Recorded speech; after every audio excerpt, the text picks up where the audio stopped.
National जल दल के राष्ट्रीय अध्यक्ष ने आज लखनऊ में अल्पसंख्यक प्रकोष्ठ के कार्यालय का उद्घाटन किया।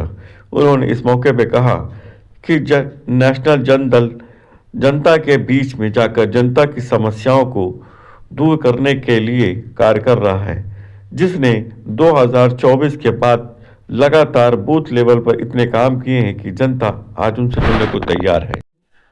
मैं IM कुद्दूसी जी नेशनल जन दल का राष्ट्रीय अध्यक्ष हूँ जी।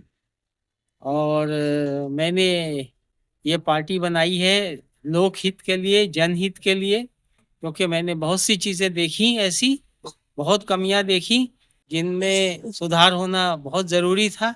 इसके लिए मैंने ये पार्टी का गठन किया है। आज ये अल्पसंख्यक प्रदेश अल्पसंख्यक प्रकोष्ठ का उद्घाटन मैंने किया। अब ये पार्टी आगे बढ़ती रहेगी और 2027 के चुनाव में हमारी पार्टी पार्टिसिपेट करेगी।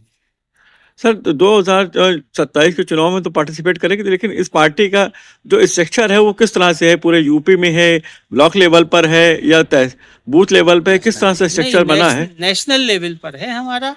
हमने जो मेंबर पार्लियामेंट का जो इलेक्शन हुआ था लोकसभा का जी, उसी समय गठित हुई थी हमारी पार्टी। तो हमको सिंबल मिला था लेटर बॉक्स जी। और हमने उड़ीसा में और यूपी में इलेक्शन लड़वाया था, लेकिन तब तक हम पूरी तैयारी नहीं कर पाए थे। अब हमें पूरी तैयारी करनी है। तब तो हमारी पार्टी ही एस्टेब्लिश हुई थी, नई हुई थी, तभी रजिस्टर हुई थी 2024 में।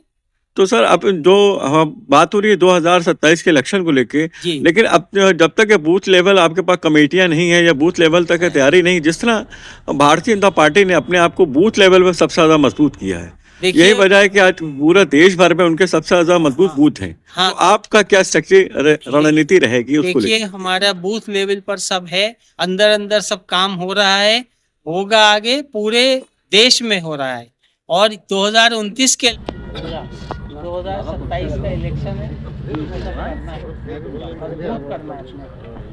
बता दीजिए। मैं राहत कुद्दूसी, राष्ट्रीय संयोजक नेशनल जन दल, पूर्व मंत्री हूँ उत्तर प्रदेश सरकार का 2 बार का। जी।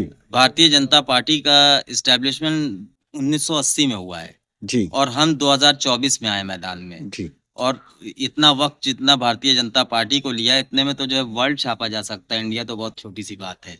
आगे आगे देखिए, इब्तिदाई इश्क रोता है कि आगे आगे देखिए होता है क्या। तो लेकिन जिस तरह आज की तारीख में यह हो रहा है कि जो राजनीतिक मुद्दे हैं उनमें सबसे ज़्यादा जो लगातार संसद के अंदर आप देख रहे होंगे जो इश्यूज हैं, वो ये हो रहा है कि बैलेट पेपर से इलेक्शन कराया जाए, ईवीएम को लेके भी सवाल उठ रहे हैं। तो आप लोगों की किस तरह की मांग रहेगी?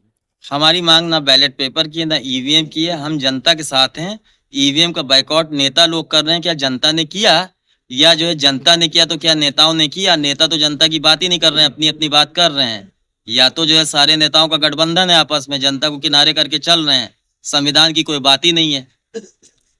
तो नहीं, संविधान को लेकर तो संसद के अंदर लगातार 2 दिन से आप देखिए कि हाँ, तो हो सकता है संविधान समाप्ति की बात हो, जो है जब जो है वही नहीं हो रहा है, जनता की बात ही नहीं हो रही, लोकतंत्र में जनता की सुनवाई नहीं हो रही है, तो ऐसे नेता किस काम के? तभी तो हम लोग को मैदान में आना पड़ा, वरना हम लोग आराम से घर पे ठीक नहीं थे क्या?